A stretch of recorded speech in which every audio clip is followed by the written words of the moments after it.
জায়গা দেওয়ার মানুষ খুবই কম। একে বলা হয় তাসদিক বিল জানান।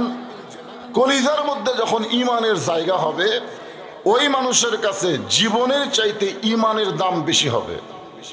ওই মানুষ কখনোই বলবে না জীবন বাঁচান ফরজ, বলবে ইমান বাঁচান ফরজ। আপনারা বলেন তো, আমাদের জীবন বাঁচান ফরজ না ইমান বাঁচান ফরজ? বর্তমান বাংলাদেশের পরিবেশে কোনটা ফরজ, ইমান না জীবন? আমরা যতই চেষ্টা করি আমাদের জীবন কিন্তু আমরা বাঁচাবার পারবো না, যত চেষ্টা করেন। খালেদা জিয়া 3 বারের প্রধানমন্ত্রী, ঠিক কিনা বলেন? এখন অসুস্থ হয়ে গেছে, একটা নেতাও তো বলতেছে না যেভাবেই হোক আমরা জীবন বাঁচাবো, বরং প্রত্যেক নেতা বলতেছে আপনারা দোয়া করেন, ঠিক কিনা বলেন? তো দোয়া কার কাছে? কার কাছে? কোন নেতার কাছে? আল্লাহর কাছে। তার মানে বোঝা গেল জীবন এবং মৃত্যুর মালিককে। আল্লাহ বললেন আল্লাযী খালাকাল মাউতা ওয়াল হায়াতা লিয়াবলুয়াকুম আইয়ুকুম আহসানু আমালা ওয়া হুয়াল আজিজুল গফুর।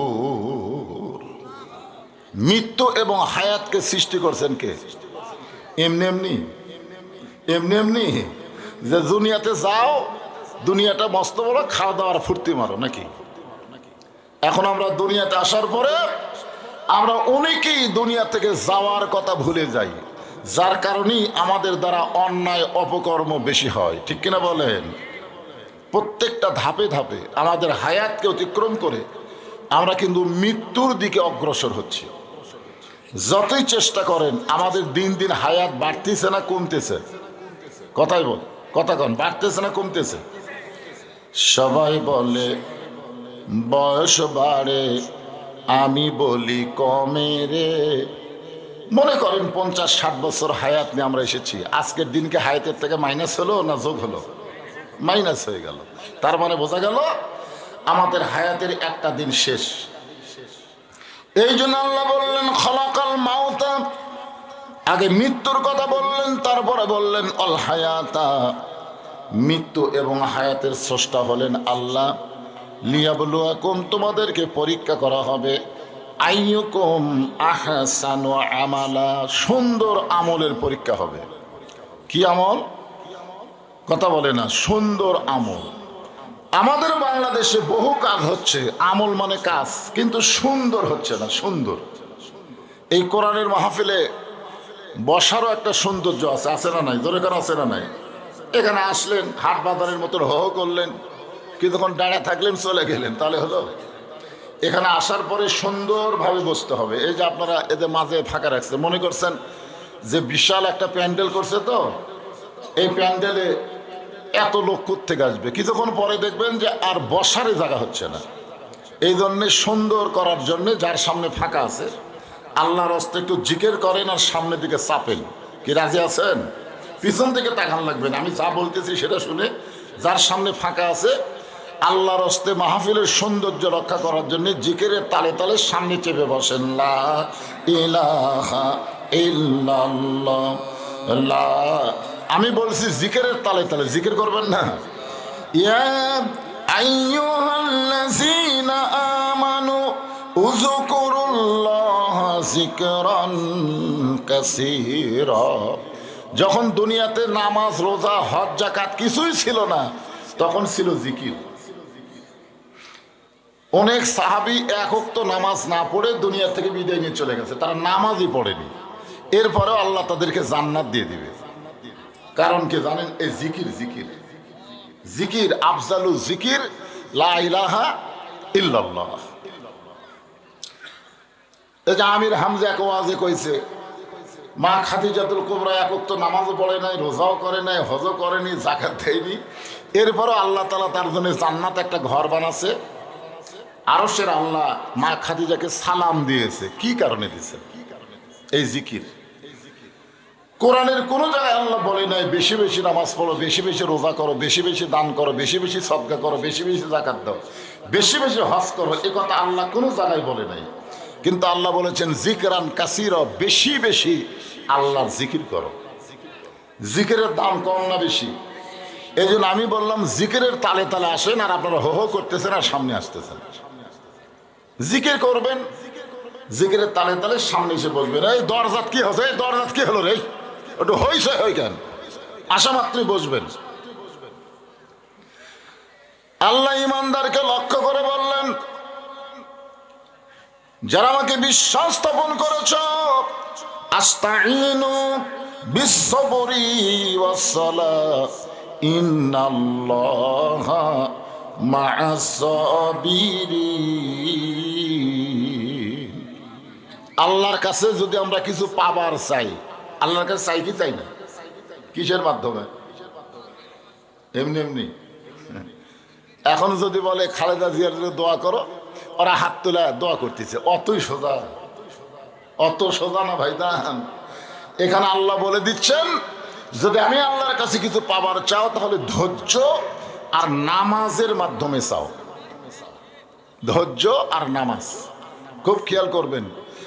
যেখানে নামাজ এবং ধৈর্য একসাথে আল্লাহ বললেন, তার মানে বোঝা গেল দুনিয়ার সব কাজে আমাদের ধৈর্য কিছুটা থাকলেও নামাজের মধ্যে আমাদের ধৈর্য কম। আপনারা কি মনে করতেছেন? 5 মিনিট আগে যদি মসজিদে যান, জামাতের 5 মিনিট আগে মসজিদে গেছেন, আপনি বলেন তো কয়বার ঘড়ি দেখলেন?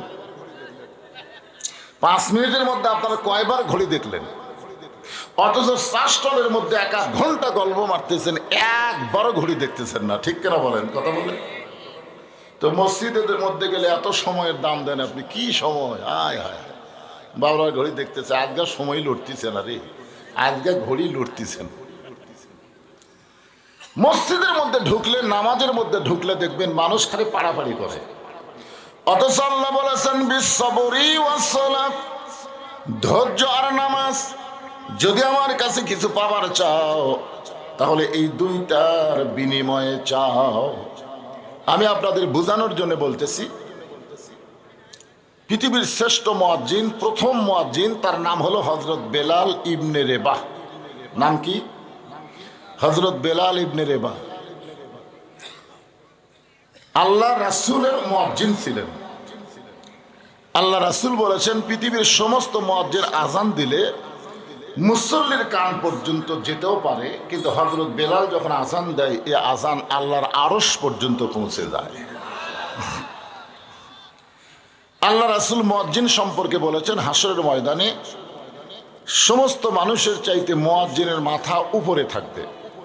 শুধু মাথা উপরে থাকবে না, আল্লাহ কুদরতি হাত দিয়ে মুয়াজ্জিনের মাথায় একটা নূরের টুপি পরায় দিবে। যেখানে সুবহানাল্লাহ। নামাজটা হলো আসরের নামাজ। হযরত বেলাল আসরের নামাজের আজান দিলেন।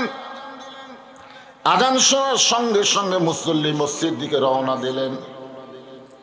হাদিস শরীফে বলা হয়েছে, আজানের আগে শুধুমাত্র মুয়াজ্জিন ছাড়া কেউ যদি মসজিদের মধ্যে প্রবেশ করে, তার আমল নামায় মসজিদে প্রবেশ করার কোনো সওয়াব দেওয়া হবে না। আমার কথা কি বুঝলেন? আজান দেওয়ার আগে শুধুমাত্র ইল্লা মুয়াজ্জিন, মুয়াজ্জিন ছাড়া কোনো মুসল্লি যদি মসজিদে প্রবেশ করে, মসজিদে প্রবেশ করার কোনো সওয়াব আল্লাহ তাকে দিবে না। সওয়াব নিতে গেলে আজান দেওয়ার পরে ঢোকা লাগবে। কখন ঢোকা লাগবে? আজান দেওয়ার পরে। আজান দেওয়ার পরে কোনো মুসল্লি, এটা ইমাম গাজ্জালি তাবলিগের দিনের মধ্যে একটা আমাদের বর্তমান সময়ে ব্যাখ্যা করে বলেছেন, প্রথম 3 মিনিটের মধ্যে যারা মসজিদে ঢুকবে তাদের আমল নামায় আল্লাহ একটা উট কুরবানির সওয়াব দেবে। জীবনে উট দিবার পারবেন? আমরা এতবার হজ করতে গেলাম, কিন্তু ওই ছাগল ছাড়া উটের বাজারে দরদাম করি, মাথায় হাত। 7 জন মিলে একটা উট দিব, তাও 6 জনের মধ্যে মতভেদ। না রে বাবা, এত টাকা খরচ করে দেওয়া যাবে না। 7 জন মিলে একটা উট দিবে, কবুল হবে কি না হবে তার কোনো গ্যারান্টি নাই। আর আজান দেওয়ার 3 মিনিটের মধ্যে মসজিদে ঢুকলে আল্লাহ তাআলা তার আমল নামায় একটা কবুল উট কুরবানির সওয়াব দিয়ে দেয়। আজান দেওয়ার 5 মিনিটের মধ্যে কেউ যদি মসজিদের মধ্যে প্রবেশ করে, আল্লাহ তার আমল নামায় একটা গরু কুরবানির সওয়াব দিয়ে দেয়। আজান দেওয়ার 10 মিনিটের মধ্যে কেউ যদি মসজিদে প্রবেশ করে, আল্লাহ তার আমল নামায় একটা ছাগল কুরবানির সওয়াব দেয়।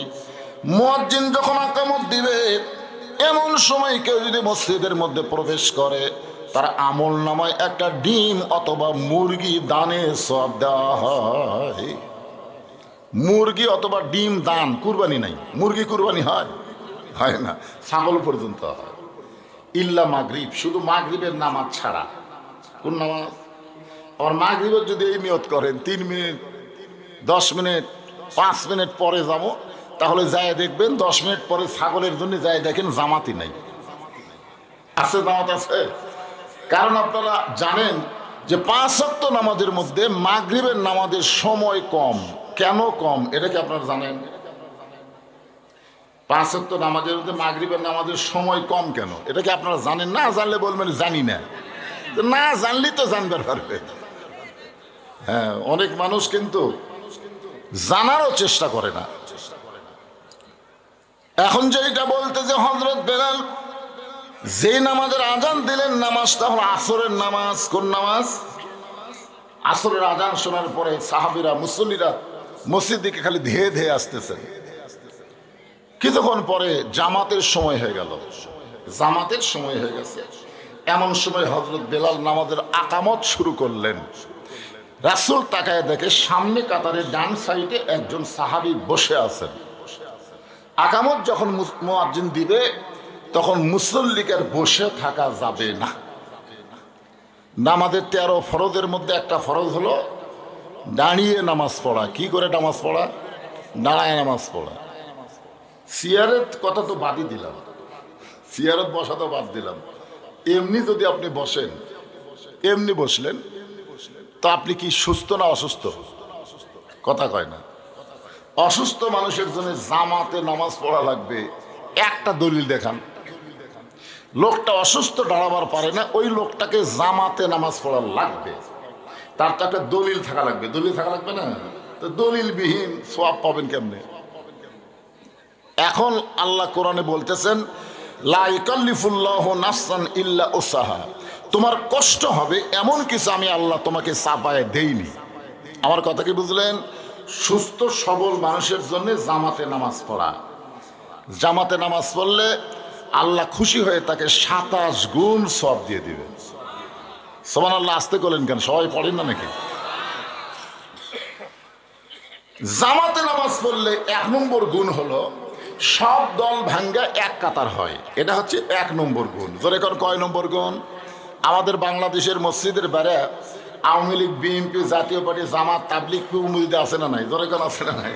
অনেকে কিন্তু জামাত পছন্দ করে না, কারণ জামাত একটা দল হলো। আবার মসজিদের মধ্যে গিয়ে কিন্তু ওরাই আবার জামাত করে। ধরে কোন কথা ঠিক কিনা? যদি বলা হয় এখানে জিকিরের জামাত হচ্ছে, অসুবিধা নেই। জিকিরের জামাত অসুবিধা নেই, তাবলিগের জামাত অসুবিধা নেই। কিন্তু যদি বলা হয় ইসলামের জামাত, জামাত ইসলাম, মানে ইসলামের জামাত আর জামাত ইসলাম, তখনই কবিরের সমস্যা আছে। অথচ দেখবেন বিএনপি, আওয়ামী লীগ, জাতীয় পার্টি, জামাত মসজিদের মধ্যে যখন যাবে তখন দল অনুযায়ী কেউ কাতার করে না, সমস্ত দল ভাঙ্গা এক কাতারে দাঁড়ায়। ধরে কোন ঠিক কিনা? ধনীর কাছে গরিব, গরিবের কাছে ধনী, বা ফর্সার কাছে কালো, দাঁড়ায় না? যেরকম দাঁড়ায় না? তো বিএনপির কাছে আওয়ামী লীগ আছে। এখন বিএনপিকে কোনার ঘুতে মারতেছে যে তুই কে রে আওয়ামী লীগ আমার কাছে, তুই সরে যা। এ ঘুতে মারে না, কারণ বাইরে যতই ফেতনা করো ভিতরে কোনো ফেতনা নাই। এই জন্য আল্লাহ বলেছেন উদখুলু ফিস সিলমি কাফা, পুরাপুরি ভাবে ইসলামের মধ্যে প্রবেশ করো। ইসলামের মধ্যে পুরাপুরি যদি প্রবেশ করতে চান তাহলে মসজিদে জামাতের মাধ্যমে এটা সম্ভব। ধরে কারণ সুবহানাল্লাহ। সামনে কাতারে এসপি দাঁড়াইছে, আর একটা মুসল্লি হলে কাতার পুরো হবে। এসপি দেখে কোনো মুসল্লির আসতেছে না তার কাছে, পিছন দিকে তাকায় দেখে দরজা চৌকিদার খাড়া হয়ে আছে। দরজাত কে খাড়া হয়ে আছে? তো এসপি বলতে চাই আয়। চৌকিদার বলে না স্যার, আপনি এসপি, আমি চৌকিদার। এসপি বলতেছে ওটা বাইরের কথা, আমি এসপি, তুই চৌকিদার, ওটা হলো বাহিরের কথা। আর ভিতরের কথা আমরা দুই ভাই একসঙ্গে জামাত করতে চাই। ধরে খান সুবহানাল্লাহ।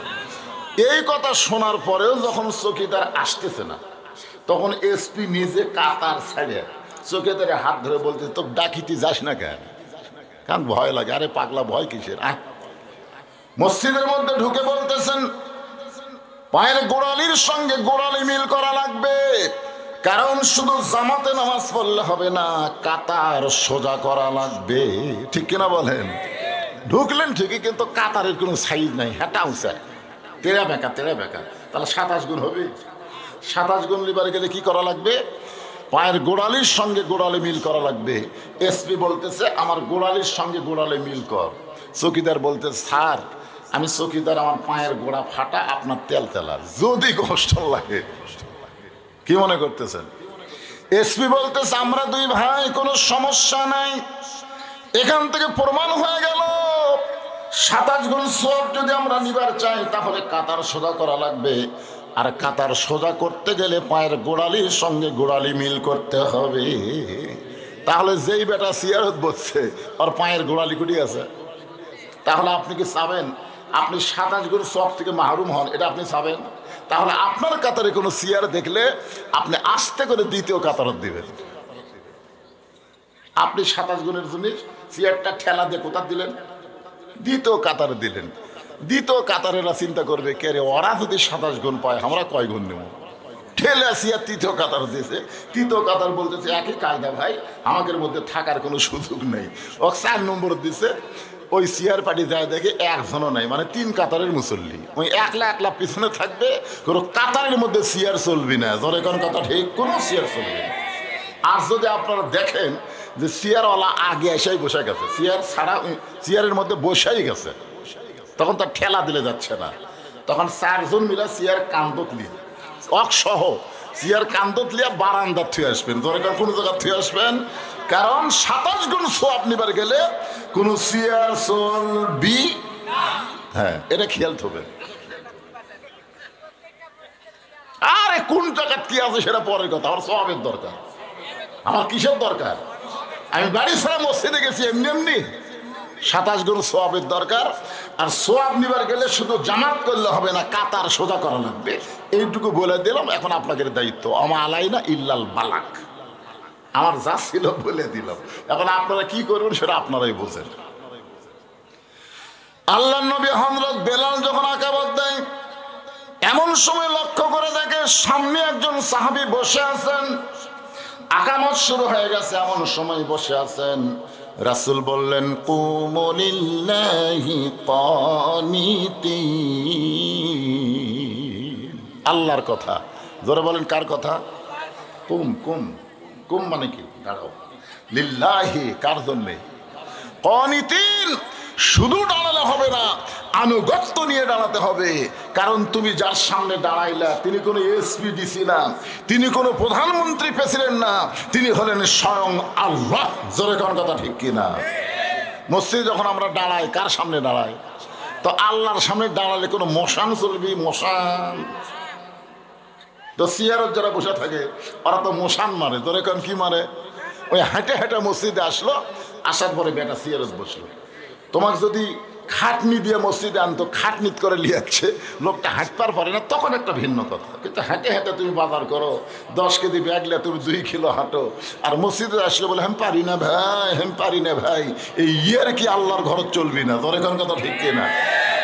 আল্লাহ বললেন কুম, নবীর মুখ দিয়ে বলতেছেন কুমু লিল্লাহি কানিতিন, দাঁড়াও, আল্লাহর আনুগত্য নিয়ে দাঁড়াও।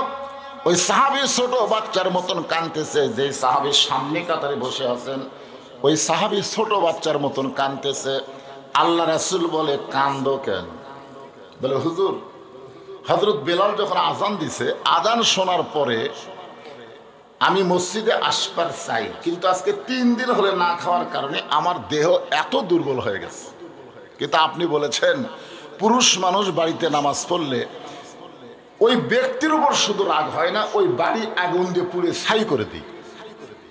এত বড় কঠিন কথা বলেছেন, যার কারণে আমি একজন পুরুষ মানুষ হামাগুড়ি দিয়ে মসজিদের বারান্দা পর্যন্ত আইছি। হামাগুড়ি দিয়ে হাঁটতে পারিনি, হামাগুড়ি দিয়ে আইছি। আসার পরে আমার মন বলতেছে সামনে কাতারে নামাজ পড়, কারণ সামনে কাতারে সওয়াব বেশি না কম? ইয়া রাসূলুল্লাহ, হযরত বেলাল যখন আকামত শুরু করেছেন ওই সময় আমি দাঁড়াবার চাই, কিন্তু আমার ঈমান শক্তিশালী হয়ে কি হবে? আমার দেহ এত দুর্বল, দাঁড়াবা গেলি আমি ঘুরমি খেয়ে যাই। মানে ঈমান শক্তি আছে, ঈমানের কারণেই তো সামনে কাতারে আইছি। কিন্তু আমার দেহটা এত দুর্বল হুজুর, আমি দাঁড়াবার চাই কিন্তু ঘুরমি খেয়ে যাই। আল্লাহ রাসূল বললেন ওসমান। আল্লাহ নবী মসজিদের মধ্যে সাহাবীদের লক্ষ্য করে বললেন ওসমান। এত সাহাবী থাকতে নবী ওসমানকে ডাকার কারণ হলো, নবী যখন হিজরত করে মদিনায় গেছেন তখন শুধু নবী ছিলেন না, নবী ছিলেন মদিনার রাষ্ট্রপতি। সরলাম না খান। আজকে আমরা রাজনীতির কথা বলবার গেলে অনেকে কানে কানে কয় হুজুর রাজনীতি দল করেন না, কে রে পাগলা, আমরা তো পানসা হুজুর রে। আসল হুজুরই রাজনীতি করছে, ধরে কার কথা ঠিক কথা কন। নবীর মক্কার জীবন নিয়ে যদি ওয়াজ করা হয় একটা মানুষও মন খারাপ করে না, কিন্তু মদিনার কথা বলবার গেলে কি শুরু করলো রে। আমাদের নবী মদিনায় যায় শুধু নবী ছিলেন না, আমাদের নবীর নেতা হয়েছিলেন, আমাদের নবী রাষ্ট্রপতি হলেন, আমাদের নবী সেনাপতি হলেন। নবী তার গোটা জীবনে 27টা যুদ্ধে সেনাপতিত্ব করেছেন। সুবহানাল্লাহ বলেন। বদরের যুদ্ধে আল্লাহ নবী ঘরের মধ্যে গেলেন, ঘর থেকে যখন বাইরে আসলেন তখন সাহাবীরা তাকায় দেখে নবীর মাথার টুপি নাই, টুপির জায়গাত হেলমেট, নবীর গায়ে জুব্বা নাই, জুব্বার জায়গাত সৈনিকের পোশাক। কারণ সব পোশাক পরে যুদ্ধ করা যাবে না, যুদ্ধের একটা পোশাকও লাগবে। জোরে কর কথা ঠিক কিনা। আল্লাহ রাসূল বলেন আলী আমার কোমরের বেল্টটা একটু টাইট করে দাও। হযরত আলী নবীর কোমরের বেল্টটা যখন টাইট করতেছে আবু বকর বলে ইয়া রাসূলুল্লাহ আপনি আল্লাহর নবী। আল্লাহ রাসূল বলে আবু বকর আমি আল্লাহর নবী এটাও যেমন ঠিক, আজকে বাতিলের বিরুদ্ধে হকের পক্ষে বদরের যুদ্ধে আমি হব সেনাপতি। ধরে করেন সুবহানাল্লাহ। এই যুদ্ধ সম্পর্কে আল্লাহ তাআলা কোরআনের প্রথম আয়াত যখন নাযিল করলেন ইয়া আইয়ুহান নাবিয়্যু হারিল মুমিনিনা আলাল কিতাল, এই আয়াতটা কিন্তু যুদ্ধ সম্পর্কে প্রথম নাজিল হয়েছে মদিনার মসজিদে। ওই নামাজটা হলো জোহরের নামাজ। জোরে কোন কোন নামাজ? জোহরের নামাজ। আল্লাহ রাসূল নামাজ শেষ করে সাহাবীদের বললেন যে আজকে নামাজের মধ্যে আল্লাহ তাআলা একটা আয়াত নাজিল করেছে, তোমরা কি শুনবা? তো সাহাবীরা বললেন হুজুর শুনবো না মানে? আল্লাহ রাসূল বললেন এই আয়াতের বাংলা অর্থ হলো ওগো নবী আপনি শুধু কাতারবদ্ধ হয়ে জামাতে নামাজ পড়লে হবে না, যারা আপনার পিছনে জামাতে নামাজ পড়ে তাদেরকে আর্মি হিসাবে সৈন্য হিসাবে গড়ে তোলেন। কারণ যে কোনো সময় মক্কার কাফেরেরা মদিনা আক্রমণ করতে পারে, আর মদিনা যখন আক্রমণ করবে তখন দোয়া দিয়া দরুদ দিয়ে আপনি মদিনা রক্ষা করতে পারবেন না, ওই কাফেরদের বিরুদ্ধে অস্ত্র ধরা লাগবে। এই হুকুম কার? আজকে যদি ভারত আমাকে 3 দিক থেকে আক্রমণ করে আর আমরা যদি গেলে দোয়া পড়ি আল্লাহ আল্লাহ আল্লাহ আমাকে বাঁচাও আল্লাহ, আল্লাহ কাই নবীকে আমি বলছি যুদ্ধ কর, আর নবীর উম্মত হইয়া দোয়া দিয়ে কাম সারবি? আল্লাহ রাসূল যখন এই আয়াতের ব্যাখ্যা বলে দিলেন এমন সময় সামনে কাতারে একজন মুসল্লি হযরত আবু বকরের সাইটে নামাজ পড়েন, টুপি ভালো, পাগড়ি ভালো, জুব্বা ভালো, দাড়িও ঠিক। ওই মুসল্লি আল্লাহর নবীকে বলতেছে ইয়া রাসূলুল্লাহ এইটা না গন্ডগোলের আয়াত? এটা কিসের আয়াত? আপনি বলেন তো বাতিলের বিরুদ্ধে লড়াই করা এটা গন্ডগোল? এই কথা কিন্তু সামনে কাতার একজন মুসল্লি নবীকে বলতেছে যিনি আবু বকরের সঙ্গে কাতার করে নামাজ পড়েন। চিন্তা করে দেখেন যে হুজুর এটা না গন্ডগোলের আয়াত। আল্লাহ রাসূল কয় আল্লাহ এই সামনে কাতারে নামাজ পড়ে এই পাকা মুসল্লি তোমার আয়াত কয় গন্ডগোলের আয়াত, ইনি আসলে কে? এমন সময় আল্লাহ বললেন অমিনান নাসি মান ইয়াকুলু আমান্না বিল্লাহি ওয়া বিল ইয়াউমিল আখিরি ওয়া মা হুম বিমুমিনিন। আল্লাহ বিশ্বাস করে, আখিরাত বিশ্বাস করে, এরপর আল্লাহ বলেছেন এরা মুমিন না। আজও বাংলাদেশে কোরআনকে যারা চায় না এরা মুমিন হতে পারে না। জোরে কোন কথা ঠিক কিনা? আজও বাংলাদেশে অন্যায়ের বিরুদ্ধে যারা কথা বলে না, অন্যায়ের বিরুদ্ধে সংগ্রামের দল করে না, এরা কখনো মুমিন হতে পারে না। এরা হলো মুনাফিক। জোরে বলে এরা কি? এ মুনাফিক খেলা আজকে না, ওই আমল থেকে হয়ে আসতেছে। খালি টুপি দাড়ি দুব্বা দেখলি হবি? আল্লাহ সব খোলাসা করে দিয়েছে ভাইজান, একটু খেয়াল করেন। আল্লাহ রাসূল যখন মদিনার প্রেসিডেন্ট ছিলেন ওই সময় যিনি ধর্মমন্ত্রী ছিলেন তার নাম হলো আবু বকর। ধর্মমন্ত্রীর নাম হলো আবু বকর, আইনমন্ত্রীর নাম হলো হজরত উমর। আইনমন্ত্রীর নাম কি? আমি গোটা চারিক মন্ত্রীর কথা বলি, আপনার খালি মনোযোগ। আরো মন্ত্রী আছে, চারটা বলবো। অর্থমন্ত্রী হলেন ওসমান গনি, আর শিক্ষামন্ত্রী হলেন হজরত আলী। আপনারা বলেন তো দফতর অনুযায়ী এই মন্ত্রীগুলা ঠিক আছে? আজকে যদি বাংলাদেশের শিক্ষামন্ত্রী আলীর মতন একজন মানুষ থাকতো, তো বাংলাদেশের মুসলমানেরা একদম বাকদম সন্তানকে শিক্ষা না দিয়া আগে আল্লাহর কোরআনের শিক্ষা দিত। তোর এখন কথা ঠিক না? আজকে এমন নাস্তিক মার্কা সব মন্ত্রী পাই, কোন শিক্ষার কি গুরুত্ব এটা মুসলমানের কাছে বোঝারই উপায় নেই। আপনার মাসুম বাচ্চা যার কান্দত এখনো ফেরেস্তা আসেনি, 10 বছর পরে কান্দত ফেরেস্তা আসবে লেখার জন্য। আপনি 5 বছরে দিয়ে দিয়েছেন প্রাইমারি, ওই যা খালি মিথ্যা ফ্যাক্টরি হয়ে যাচ্ছে। দেখেন শিক্ষার সাইজ কি, আকডম বাকডম ঘোড়াডম সাজে ঢাক ঢোল ঝাঁঝর বাজে বাজতে বাজতে চললো ঢুলি ঢুলি গেল কমলা ফুলি। আপনারা বলেন তো এর মধ্যে একটা কথা সত্যি আছে? তাহলে আপনার মাসুম বাচ্চা কি শিখতে চায়? আয় নাই টিয়ে নাই ভরা দিয়ে না লেগালো বোয়াল মাছে, তাই না দেখে ভোদর নাচে। হাই রে হাই, এগুলা শিক্ষা?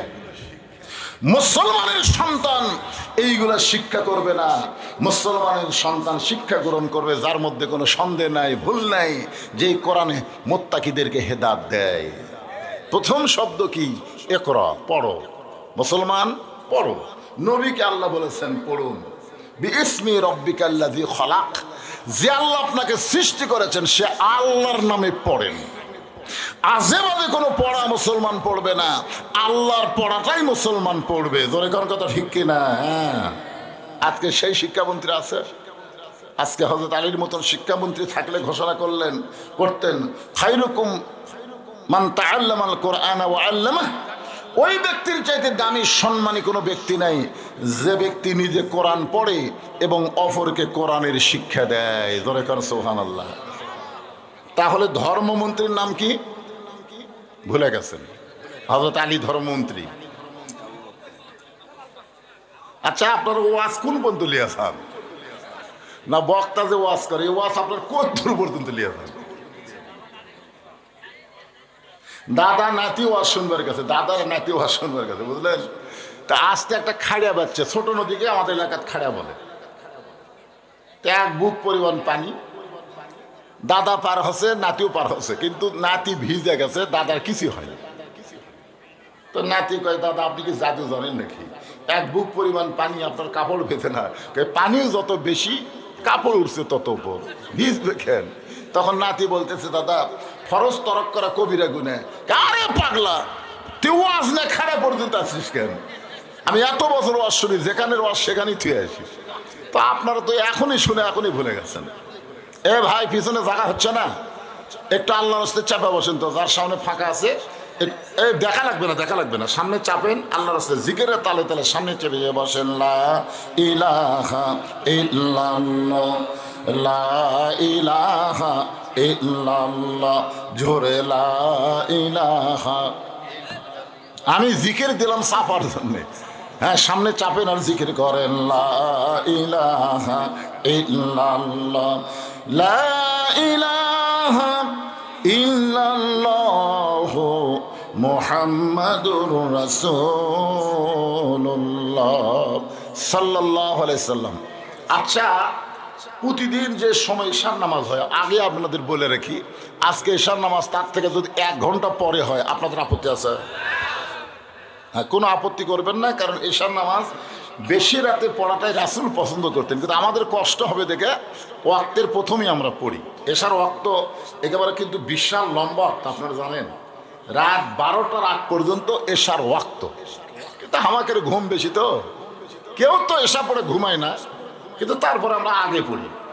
আজকে যে টাইমে এশা আপনাদের হয় সেখান থেকে একটু পরে হবে, সমস্যা নাই তো ইনশাল্লাহ। একের মনোযোগ দিয়ে শুনবেন। বিশাল জামাতে এখানে এশার নামাজ হবে, এশার পর আমার ছোট ভাই আপনাদের সামনে আলোচনা করবে ইনশাল্লাহ। তাছাড়াও যদি আরো কোনো বক্তা থাকে তারাও করবে। যেই কথাটা বলতেছিলাম,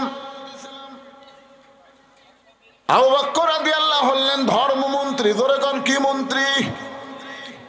কেমন ধর্মমন্ত্রী ছিলেন? আল্লাহ রাসূল একদিন মসজিদ নববীর মধ্যে বসে আছেন, এমন সময় ফেরেশতা জিবরাইল এসে বলতেছে, ইয়া রাসূলুল্লাহ, আরশের আল্লাহ আপনাকে সালাম দিয়েছে। কার সালাম দিয়েছে? আল্লাহর নবীকে সালাম দিয়েছে। নবী খুশি হয়ে বললেন, আল্লাহর দোস্ত, আমি এই কারণে আল্লাহ আমাকে সালাম দিয়েছে। ফেরেশতা জিবরাইল বললেন, ওগো আল্লাহর নবী, শুধু আপনাকে আল্লাহ সালাম দেয়নি, আপনার ধর্মমন্ত্রী আবু বকরকেও আল্লাহ সালাম দিয়েছে। সঙ্গে সঙ্গে নবী দাঁড়িয়ে গেলেন। জিবরাইল, আমার সঙ্গে তোমার বহুবার দেখা, সর্বসাকুল্যে 24,000 বার নবীর সঙ্গে জিবরাইলের দেখা হয়েছে। জোরে খান সুবহানাল্লাহ। আল্লাহর সালাম আমাকে দিবার পারবা, কিন্তু আবু বকরকে আল্লাহ সালাম দিল, এই সালাম কি তুমি আবু বকরের কাছে পৌঁছাতে পারবে? জিবরাইল বলতেছে, ইয়া রাসূলুল্লাহ, নবী ছাড়া অন্য কারো কাছে যাওয়ার হুকুম নাই। রাসূল বললেন, তাহলে আল্লাহর সালাম আবু বকরকে কে পৌঁছায় দিবে? বলে, আল্লাহর নবী, আপনি আপনার আবু বকরের কাছে পৌঁছায় দিবে। নবী বললেন, জিবরাইল, কোন আমলের কারণে আল্লাহ তাআলা আবু বকরকে সালাম দিল? আমার আবু বকরের এমন কি আমল আল্লাহর পছন্দ হইল, সে আমল করার কারণে আল্লাহ আবু বকরকে সালাম দেয়? জিবরাইল বললেন, ইয়া রাসূলুল্লাহ, আমি বলতে পারবো না। রাসূল বললেন, আমিও তো জানি না। ফেরেশতা জিবরাইল বললেন, আপনিও যদি না জানেন, আমিও যদি না জানি, তাহলে আপনি তদন্ত করে জানতে পারবেন। সুবহানাল্লাহ। আমিও জিবরাইল জানি না, আপনি নবীও যদি না জানেন কোন আমলের কারণে আল্লাহ আবু বকরকে সালাম দিছে, এটা আপনি তদন্ত করে জানতে পারবেন। দুনিয়ার সমস্ত মানুষ যখন ঘুমায় গেছে, এমন সময় আল্লাহর নবী তদন্ত করার জন্য আবু বকরের ঘরের জানলার কাছে, ছোট বাচ্চা যেমন ফোঁপায় ফোঁপায় কান্দে, আবু বকরের ঘরের ভিতর থেকে এমন কান্নার আওয়াজ আসতেছে। রাসূল চমকে গেলেন। এই দুনিয়াতে 10 জন সাহাবীকে আল্লাহ তাআলা জান্নাতের সার্টিফিকেট দান করেছেন, তার মধ্যে 1 নম্বর হলো আবু বকর সিদ্দিক। সমস্ত সাহাবীরাই জান্নাতি। আল্লাহ নবীর যত সাহাবী, সমস্ত সাহাবীরা কি? রাদিয়াল্লাহু আনহুম ওয়া রাদু আন যালিকা লিমান খাশিয়া রাব্বাহ। রাদিয়াল্লাহু তাআলা আনহু, যাদের পিছনে লেখা আছে তাদের সকলকে আল্লাহ বিনা হিসাবে জান্নাত দিয়ে দিবে। কিন্তু আল্লাহ এখানে 10 জনকে সার্টিফিকেট দিয়েছে, তার মধ্যে আবার 1 নম্বর।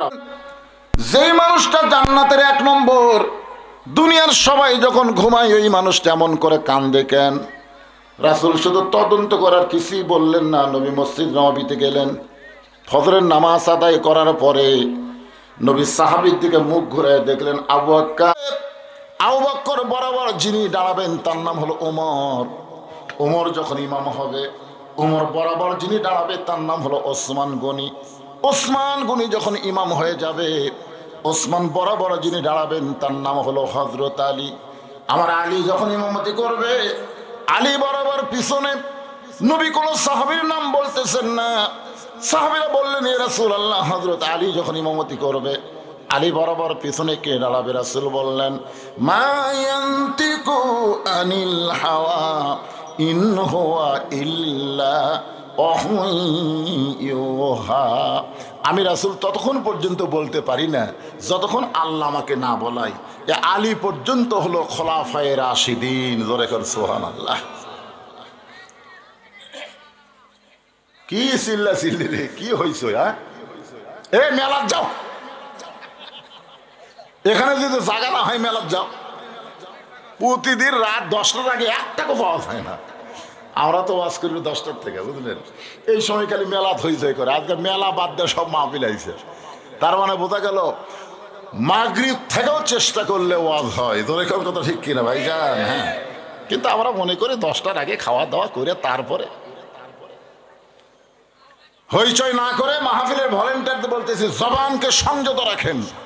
জবান আছে বলে সব জায়গায় কথা বলা যাবে না।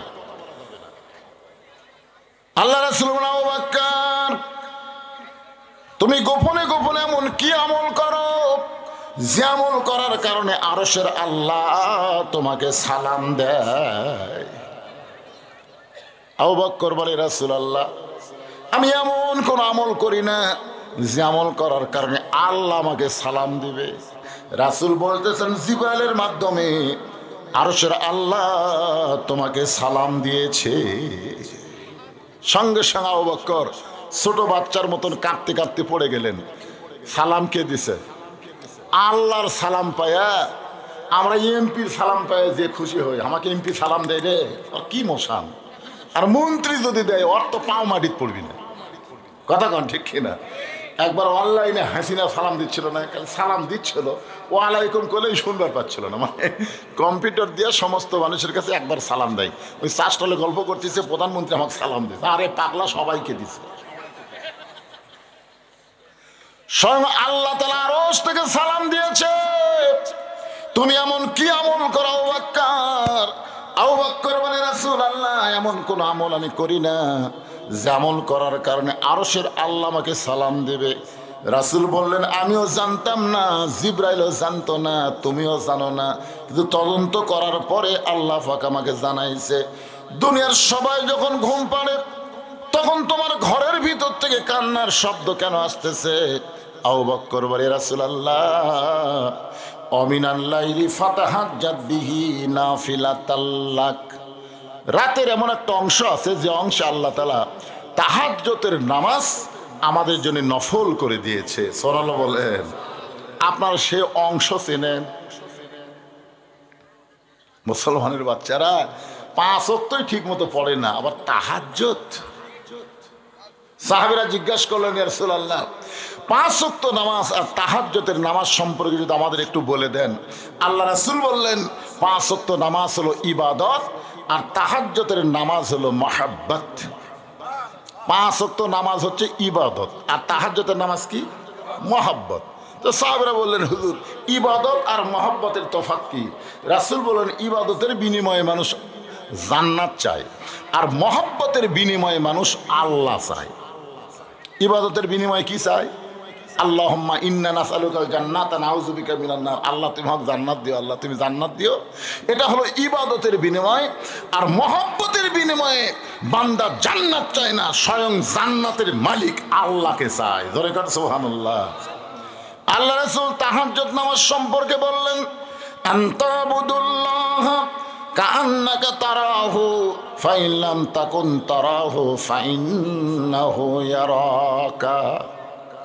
যখন তাহাজ্জুদের নামাজের মধ্যে কোনো বান্দা বান্দি শামিল হয়ে যায়, দৃষ্টান্ত এরকম, 1 গিলাস পানির মধ্যে 1 মুষ্টি চিনি দিয়ে 2টা ঘন্টন মারলে ওই চিনি যেমন পানির মধ্যে বিলীন হয়ে যায়, শত চেষ্টা করলেও চিনিকে যেমন পানি থেকে আলাদা করা যায় না, কোনো বান্দা বান্দি যখন তাহাজ্জুদের নামাজ পড়ে ওই বান্দা বান্দি আল্লাহর মহব্বতে নিজের অস্তিত্বকে এমনভাবে বিলীন করে দেয়, গুনিয়ে 2টা দুনিয়া তার কাছে নেওয়া যাবে কিন্তু 1 ওয়াক্ত নামাজ সে ছাড়বে না। ধরে কোন কথা ঠিক কিনা?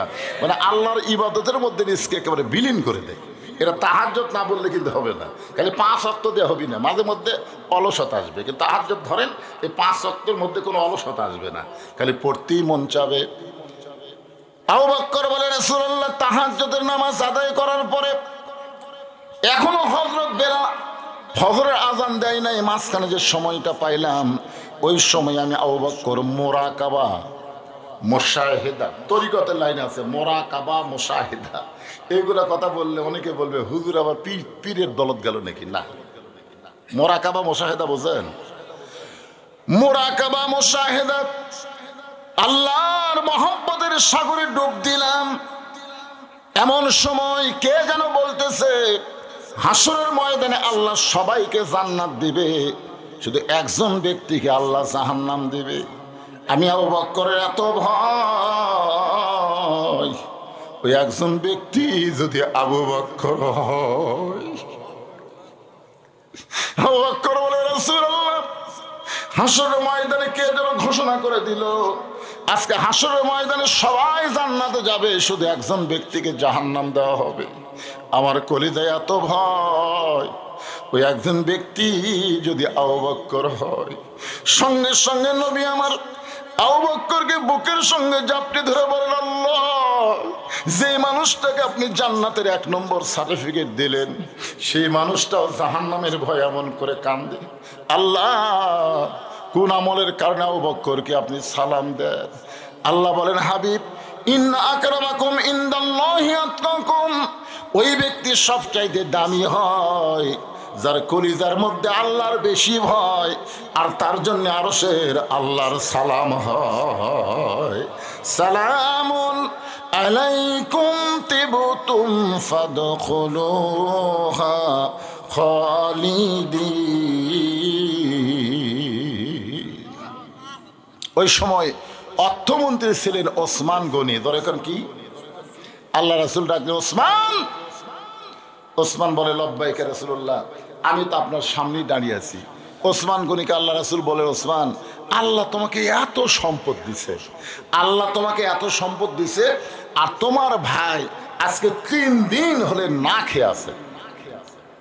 এই না খেয়ে থাকার কারণে আজকে দাঁড়াবার পারতেছে না। সে উঠবার সালে, নামাজে দাঁড়াবার সালে তার মাথা ঘুরমি খায়। তো আল্লাহ তোমাকে এত সম্পদ দিছে, সেখান থেকে তোমার ভাইকে তুমি কিছু দিবার পারবে না? সম্পদের মালিককে? সবাই জোরে করেন, সম্পদের মালিককে। রাসূল কি বলেছেন, ওসমান তুমি এত সম্পদের মালিক হয়েছে, এত সম্পদের মালিক? এ কথা রাসূল বলেনি। রাসূল বলেছেন, আল্লাহ তোমাকে এত সম্পদ দিছে, এখান থেকে আমরা বিশ্বাস করব আমরা সম্পদের মালিক না, সম্পদের মূল মালিককে। আল্লাহ আমাকে কি দিছে? দেখাশোনা করার জন্য, দেখাশোনা। এখন এই সম্পদ আমি পাইয়া মনে করতেছি আমার রে, সবগুলো আমার। রাসূল বলে, ওসমান আল্লাহ তোমাকে কত সম্পদ দিচ্ছে, তোমার কি হিসাব আছে? ওসমান গনি বলে, ইয়া রাসূলুল্লাহ, যেদিন থেকে আপনি ঘোষণা করলেন সামর্থ্যবান লোকের জন্য যাকাত ফরজ, সামর্থ্যবান লোকের জন্য কি ফরজ? যাকাত ফরজ, সেদিন থেকে আমাকে হিসাব করি চলতে হয়। কারণ শতকরা 2.5 টাকা গরিবদের না দিলে সম্পদশালী কোনোদিন জান্নাতে যাবার পারবে না। একে লেখালেন, আপনার শতকরা 2.5 টাকার মধ্যে গরিবের হক আছে না নাই? শতকরা 2.5 টাকা কার হক? গরিবের হক। তা আপনি তো টাকা কোটি কোটি টাকার মালিক হচ্ছেন, এখন 1 কোটি টাকা 2.5 লাখ যে গরিব পাবি, ওটা আপনি দিচ্ছেন না? দেওয়া পর্যন্ত আপনি জান্নাতের জন্য দোয়া করেও কোনো লাভ হবে না। কারণ হক্কুল ইবাদ আর হক্কুল্লাহ, গরিবদেরকে যাকাত দেওয়া হলো হক্কুল ইবাদ, বান্দার হক। জোরে করার কথা ঠিক কিনা? ওসমান গনি বলে, ইয়া রাসূলুল্লাহ, এত সম্পদ আমাকে আল্লাহ দিছে, এই কারণে হিসাব করতে হবে বছর অন্তর যে যাকাত দেওয়া লাগে। রাসূল বলে, ওসমান খালি আমি জানি তুমি অনেক সম্পদের মালিক, অনেক সম্পদ আল্লাহ তোমাকে দিছে, তাহলে তোমার সম্পদের পরিমাণ কতটুকু একটু কি বলা যায়? ওসমান গনি বলে, হুজুর যদি শুনবার চান তাহলে বলি। আল্লাহ আমাকে যত সম্পদ দিছে, এই সম্পদ যে গুদামে রাখছি, গুদামে, এই গুদামে যে তালা দেয়, এই তালার চাবি টানতে একটা উট হিমশিম খায়। হিসাব করেন তো কত সম্পদ আল্লাহ দিতে। সেই সম্পদ গুদামের মধ্যে রাখে, সেই গুদামের মধ্যে তালা দেয়, তালা দেয় না, ওই তালার চাবি টানতে একটা উট হিমশিম খায়। আল্লাহ রাসূল বলে, ওসমান রে, আল্লাহ তোমাকে এত সম্পদ দিছে, এই সম্পদ যদি আল্লাহ ফেরত চায়, যদি আল্লাহ দেওয়া সম্পদ আল্লাহ ফেরত চাই, তুমি কি দিবা? এই কথা যেই কইছে, সঙ্গে সঙ্গে ওসমান গনি মারছে দৌড়। ওসমানের দৌড় দেওয়া দেখে ওমর ফারুক বলতেছে, হুজুর দেখেন, এমন কথা আপনি কইছেন, ভয়ে মারছে দৌড়। আল্লাহ রাসূল বলে, ওমর আজগুবি কোনো কথা বলো না, কথা বলবার গেলে তদন্ত করে কথা বলা লাগবে। জোরে কোন কথা ঠিক কিনা? ওসমান গনি দৌড় মারছে, আর তুমি মনে করছো সম্পদ দেওয়ার ভয়ে দৌড় মারছে? কি জন্য দৌড় মারলো, এটা তদন্ত করার দরকার আছে না নাই? জোরে করে আছে না নাই? আল্লাহ রাসূল বলে, ওমর একটু ধৈর্য ধরো। কিছুক্ষণ পরে সমস্ত সাহাবীরা তাকায় দেখে ওসমান গনি ওই চাবি বহন করা উটের রশি ধরে টেনে টেনে নবীর কাছে নিয়ে আইছে। যে উট চাবি বহন করে, ওই উটটা নবীর কাছে এনে বলতেছি, ইয়া রাসূলুল্লাহ, আমার যত গুদাম আছে, গুদামে যত সম্পদ আছে, তালা সহ, তালা দেওয়া চাবি সহ, এই উটটাও আমি আল্লাহ দিয়ে দিলাম। আল্লাহ রাসূল বলে, ওসমান সবই যদি আল্লাহ দিলে, তাহলে তোমার জন্য রাখলা কি? ওসমান গনি বললেন, ওগো আল্লাহর নবী, আমার জন্য আমার আল্লাহ রাসূল থাকলেই যথেষ্ট, এই দুনিয়ার কোনো কিছু আমার দরকার নাই। তাহলে চিন্তা করে দেখেন, সম্পদের মালিক কে? ওসমানকে আল্লাহ তাআলা জ্ঞানী ডিগ্রি দান করেছেন। আল্লাহ কোরআন কারিমের মধ্যে বলেছেন, আল্লাহু গানিয়ুন ওয়া আনতুমুল ফুকারা। আল্লাহ হচ্ছে ধনী, বাদ বাকি সবাই হলো ফকির। এখানে যত মানুষ আমরা বসে আছি সবাই কি? আরো জোরে কোন সবাই কি? সবাই বলতেছেন না? আচ্ছা, ফকির বলতে আপনাকে লজ্জা লাগতেছে? এক ফকির বাদশাহ সাধারণ দরবারে ভিক্ষা করবার কাছে, বুঝলেন? তো এক প্রধানমন্ত্রীকে বলতেছে, ভাই বাদশাহ সাধারণ কোন জায়গায়? প্রধানমন্ত্রী বলতেছে এতক্ষণ রাজ দরবারই ছিল, এখন রাজ দরবারে নাই, ওই যে ছোট্ট ঘর দেখতেছে ওই ঘরের মধ্যে আছে। যে ফকির এখন ঘরের কাছে যায়, দেখে দরজা বন্ধ, একটা জানালার পাল্লা দেয়, ভিতর দিকে তাকায় দেখে গোটা ঘর মিলে একজন মাত্র মানুষ। কয়জন মানুষ? একজন মানুষ। দুই হাত তুলে বলতেছে, ও বাদশার বাদশাহ, তোমার দরবারে আমি ফকির বলে। বাদশাহ শাহজাহান দুই হাত তুলে আল্লাহর কাছে চোখ দিয়ে দর দর করে পানি পড়তেছে, আর খালি বলতেছে আমি ফকির, আমি ফকির। ফকির মনে মনে চিন্তা করে, আইলাম বাদশার কাছে, আর আইসা দিকে বাদশাহ নিজেই ফকির হয়ে কাঁদতেছে। আমি আসলাম কার কাছে? বাদশার কাছে। বাদশাহ সাধারণের কাছে আইছে, আইসা থেকে বাদশাহ নিজেই ফকির হয়ে কাঁদতেছে। যে বাদশাহ ফকির হয় সে বাদশার কাছে তো পাওয়ার কিছুই নাই। এই বাদশাহ যার কাছে ফকির হয়েছে, আজ থেকে আমি ফকিরও তার কাছে ফকির হয়ে কাঁদবো। এই জন্য আল্লাহ বলেছেন, যারা আমাকে বিশ্বাস স্থাপন করেছো, আস্তাইনু বিসসবরি ওয়াসসালাম ইন্নাল্লাহা মাআস সাবিরিন। জোরে বল আল্লাহু আকবার। যারা হজ করছেন, এখানে অনেক আল্লাহর বান্দা আছে হজ করছেন, টেদের ওপর আছে, ভাই করেননি? যারা হজ করছেন আপনারা বলেন তো, জান্নাতুল বাকিতে ঢুকতে গেলে ওইখানে একটা গেট আছে না নাই? ওই গেটে দেখবেন এখানে একটা অনুমান করে বলা হয়েছে, জান্নাতুল বাকির মধ্যে 10,000 বেশি সাহাবি ঘুম পাড়তেছে। ধরে খান সুবহানাল্লাহ, 10,000-এর বেশি সাহাবি। আমাদের বাংলাদেশত একটা সাহাবিরও কবর নেই, একটারও নেই। যে কয়টা আছে আল্লাহর ওলি, পীর সাহেব হতে পারে, আর অধিকাংশ কবরই হলো ভণ্ডদের কবর। ধরে খান কথা ঠিক কিনা? এই ইউনূস সরকার, তত্ত্বাবধায়ক ইন্টারিম সরকার যখন আসলো, তখন ওরা বলতেছে, সুন্নি গ্রুপ বলতেছে 2,000 মাজার ভাঙ্গিছে, ওরা কিন্তু একটাও মাজার না। আমি নিজেই দেখছি হবিগঞ্জে লেদা শাহ, ঘোড়া শাহ। আমি কইলাম, কেরি ভাই এই লেদা শাহ এটা কোন পীরের মাজার? কয় না হুজুর, কিছু দূর যায় দেখবেন ঘোড়া আছে, ওই ঘোড়া শাহ, ওই ঘোড়াইটি লাগিয়েছিল, এই ঘোড়ার লাদ এটা কবর করে মাজার বানাচ্ছে। আর ওই যে সামনে দেখতেছেন ওরা ঘোড়া শাহ, পীর সাহেব যে ঘোড়ার চড়া বেড়াতো, এই ঘোড়া মরে গেছে, এই ঘোড়া কবর দিয়ে এরা বানাচ্ছে ঘোড়া শাহ। আপনার বলেন তো এটি কোনো আল্লাহর ওলি আছে? এই সকল মাজার মানে কি? গাঁজা খাওয়ার আড্ডা। এগুলা থোয়ার চাইতে তো ভাঙ্গাই ভালো। কথা কন না, থোয়ার চাইতে ভাঙ্গা ভালো না? আল্লাহর কোরআন দিয়ে যখন রাষ্ট্র চলবে, কোনো বাংলার জমিনে কোনো ভণ্ডামি চলবে না। কথা ঠিক কিনা? ওরা কয় এ মাজার ভাঙ্গা গ্রুপ, আল্লাহর ওলির মাজারে কেউ হাত দেবে না। একটু মনোযোগ দিয়ে শুনবেন। প্রথম যেই কবরটা দেখা যায়, এই কবরটা হল ওসমান গনির কবর। যেই কবরের ছোট্ট একটা পাথরের মধ্যে খোদাই করে লেখা আছে ওসমান গনি। অথচ আল্লাহ কোরআনে বলতেছেন, আল্লাহ গানিয়ুন ওয়া আনতুমুল ফুকারা, আমি আল্লাহ হলাম ধনী, বাদ বাকি সবাই ফকির। আল্লাহর নবী বলেছেন ইল্লা ওসমানু গানি। আল্লাহ রাসূল বলেছেন শুধুমাত্র ওসমান ছাড়া, ইল্লা ওসমান মানে ওসমান ছাড়া সবাই ফকির। ওসমানকে আল্লাহ গানি ডিগ্রি দান করেছে। সাহাবেরা বললেন, হুজুর এক আল্লাহ গানি আসমানে, আর একটা ওসমান গনি জমিনে, মানে দুই ধনী হওয়ার কারণ কি? আল্লাহ তো একলাই ধনী হবে, ওসমান ধনী কেমনে হলো? রাসূল বললেন, তাহলে শোনো। একদিন এক সাহাবী আমার কাছে এসে কাঁদতেছে। আমি বললাম, সাহাবী কান্দো কেন? বলে, রাসূলুল্লাহ আজকে কয়েকদিন হলে না খাওয়ার কারণে আমার দেহটা এত দুর্বল হয়ে গেছে, যদি আপনি পারেন তাহলে আমাকে একটু সাহায্য করেন। সঙ্গে সঙ্গে নবী এভাবে জুব্বা তুললেন। ওই সাহাবী তাকায় দেখে আল্লাহর নবী ক্ষুধার জ্বালায় পেটে পাথর বাঁধে বসে আছে। সাহাবী বলে, ইয়া রাসূলুল্লাহ আমি কয়েকদিন হলে খাই নাই, কিন্তু আপনার মতো এত ক্ষুধার্ত হয়নি যে পেটে পাথর বাঁধা লাগবে। আর আপনি যখন পেটে পাথর বেঁধে বসে আছেন, তাহলে আমার চাইতে আপনি বেশি ক্ষুধার্ত। হুজুর আপনার কাছে কিছু চাইয়াই তো আমি বড় ভুল করেছি। রাসূল বলেন, আম্মা সাইলা ফালা তানহার। আল্লাহ কোরআনে বলেছেন, সাইলকারীকে অযথা ফিরাই দিও না। রে সাহাবী, আমি তোমাকে দিবার পারলাম না তো কি হয়েছে? আমার একজন সাহাবী, নাম তার ওসমান গনি, যিনি বর্তমানে আমি নবীর অর্থমন্ত্রী। জোরে খান সুবহানাল্লাহ। তুমি তার কাছে যাও।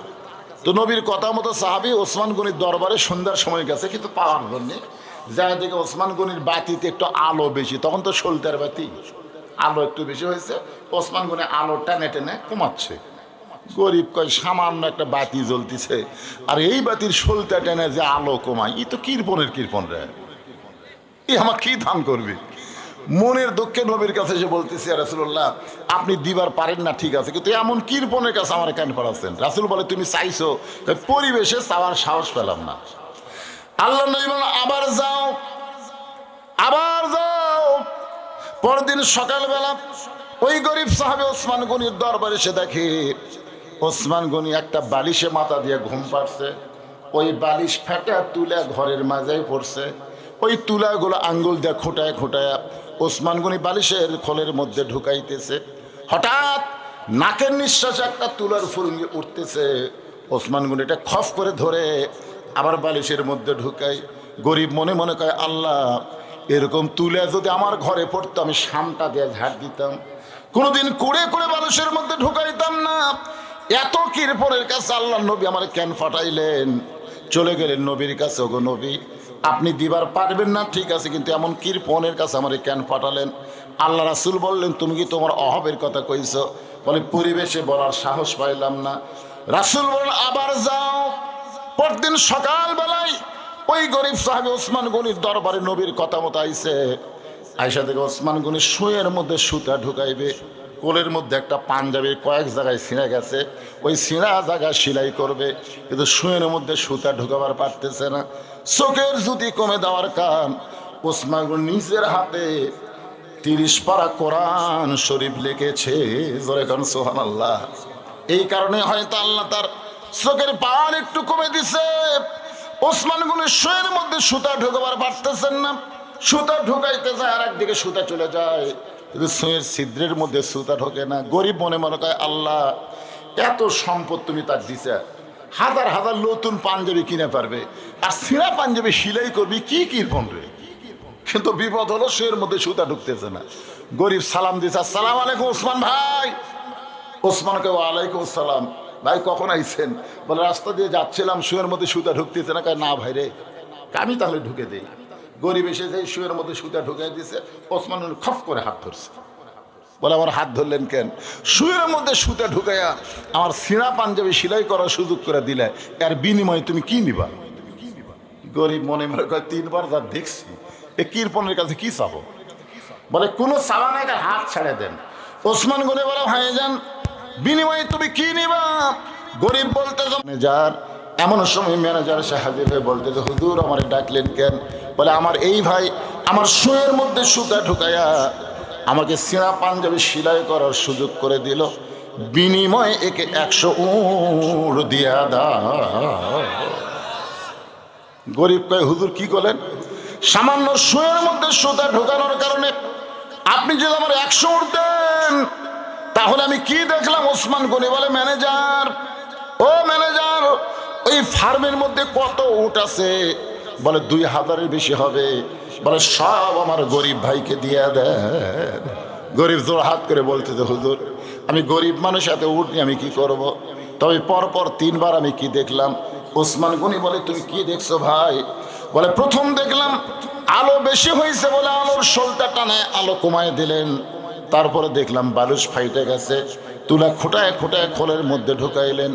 তারপরে দেখলাম ছিঁড়া পাঞ্জাবি সেলাই করবেন, শুয়ের মধ্যে সুতা ঢুকতেছে না। পরপর 3 বার। তাহলে আমি কি দেখলাম? ওসমান গনি বলে ভাইজান 3 বার যেটা দেখছো তার নাম হলো দুনিয়া, আর তোমার যেইটা দিলাম তার নাম হলো আখেরাত।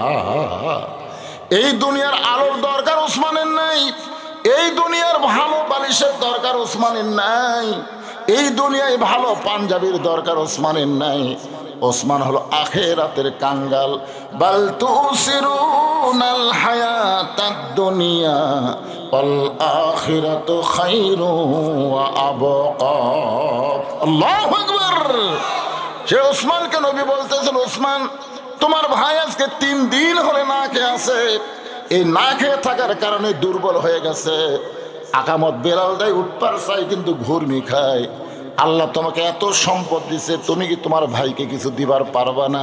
ওসমান গনি বলে, ওগো আল্লাহর নবী, আমার ভাই যে না খাইয়া আছে এটা যদি আগে জানতাম তাহলে আমি নিজে না খাইয়া আমার ভাইয়ের বাড়িতে খাবার পৌঁছায় দিতাম। আপনার বলেন তো, অর্থমন্ত্রী ওসমান গনি খালি মুখের কথা কইছে না অন্তর থেকে কইছে? এতক্ষণ ও আসনে কি বুঝলেন? অর্থের প্রতি তার কোনো লোভ আছে? আর আমাদের বাংলাদেশের অর্থমন্ত্রী হলে ব্যাংক লুট হয়। ধরে কোন কি লুট হয়? সোয়ালা ব্যাংক বন্ধ হয়ে যায়। একটু চিন্তা করে দেখেন, আল্লাহ রাসূল বললেন, এ দুর্বল সাহাবী,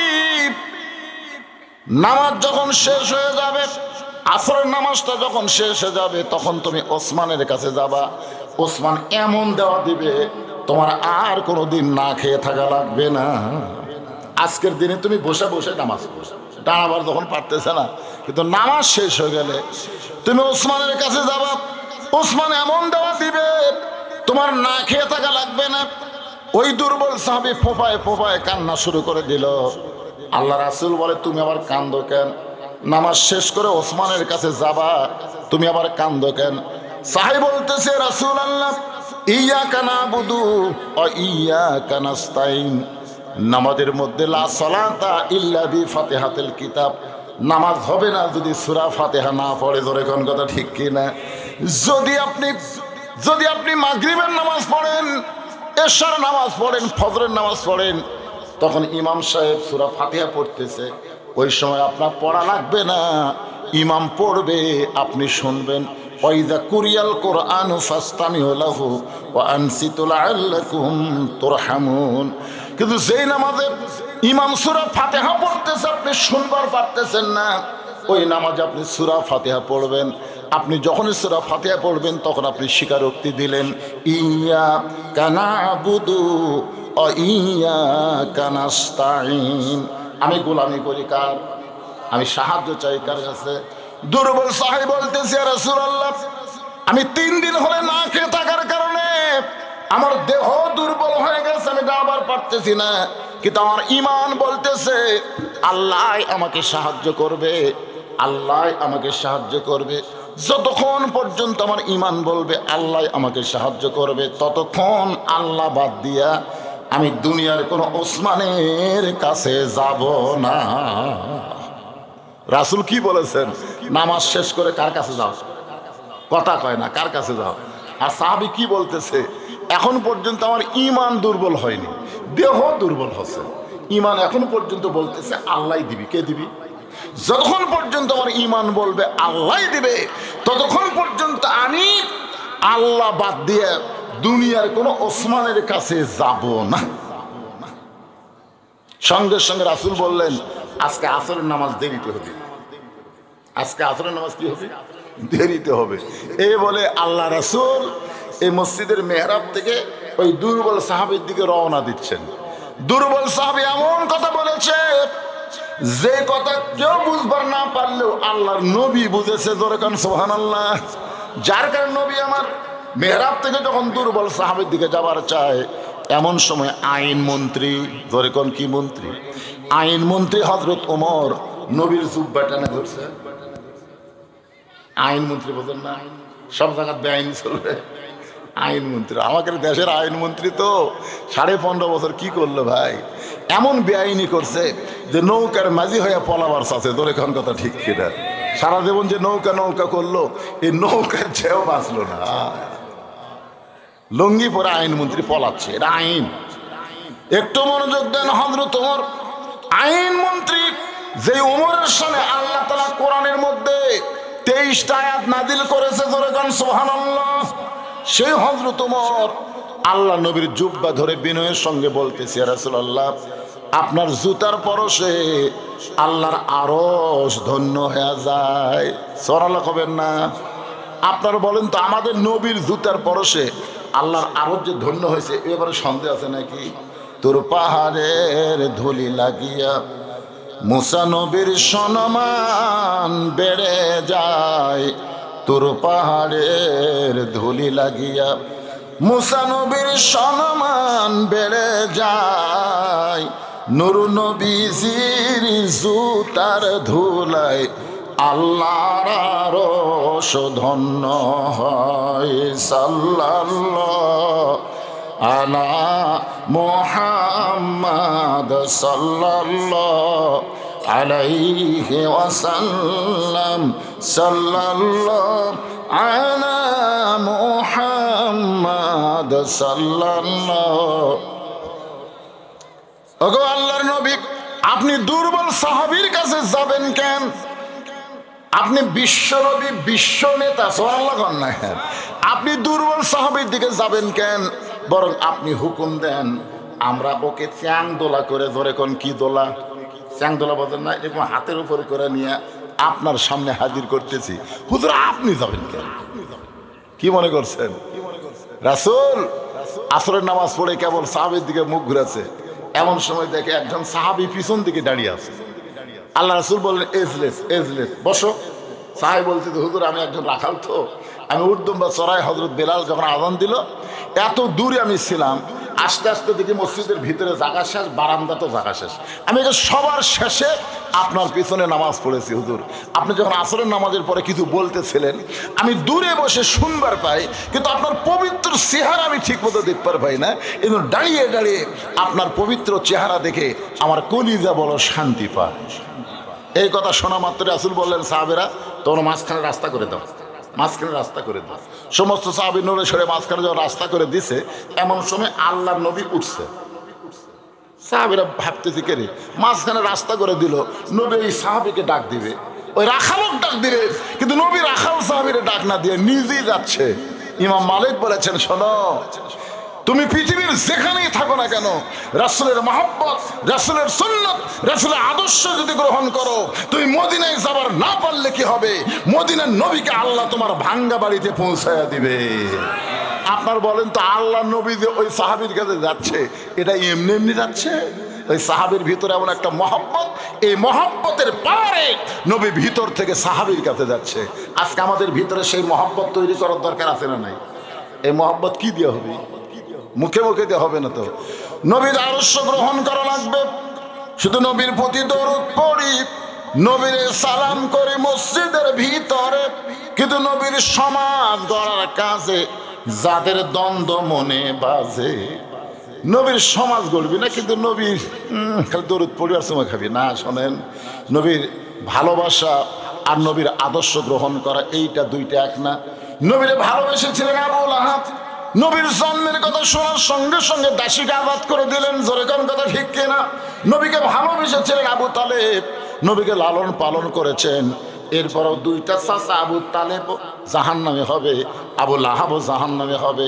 কিন্তু নবীর আরও দুইটা চাচা, একটার নাম হলো আব্বাস, একটার নাম হলো আমির হামজা, এই দুইটা কিন্তু জান্নাতি হবে। কারণ কি? এই দুইটা শুধু নবীকে ভালোবাসে নাই, নবীর আদর্শ গ্রহণ করেছে। আগে দুইটা খালি নবী ভালোবাসছে, কিন্তু আদর্শ গ্রহণ করলি। আর পরের এই দুইটার নাম করলাম, এই দুইটা শুধু নবীরে ভালোবাসে নাই, নবীর আদর্শ গ্রহণ করছে। আমাদেরকে শুধু নবী নবী বলে জিকির করলে হবে না, নবীর সুন্নাত, নবীর আদর্শকে গ্রহণ করা লাগবে। জোরে কোন কথা ঠিক? হ্যাঁ, একটু ঠিকঠাক জোরে কর দেবা। কথা কি ভুল? কথা কি ঠিক? কারা কারা ঠিক? দুই হাত তুলে আল্লাহকে দেখুন তো দেখি।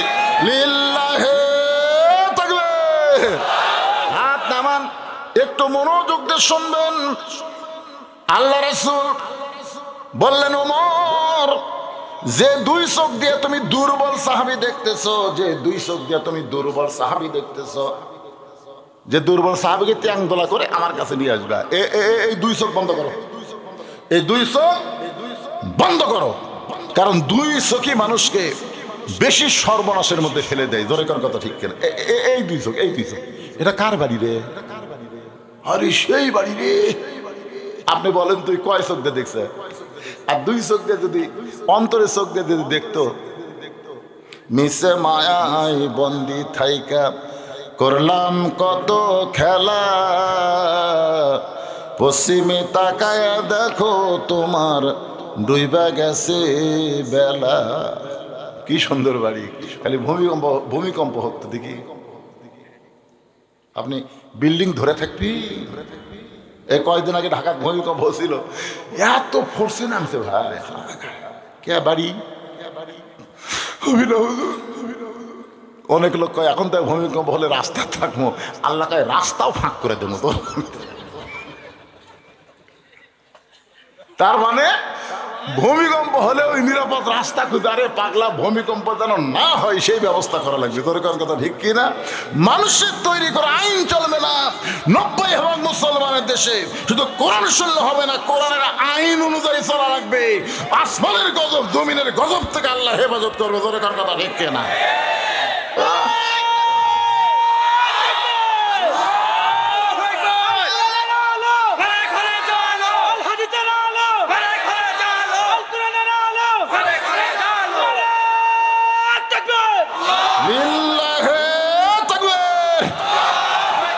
আপনার বলেন সব বন্ধ করার মালিককে?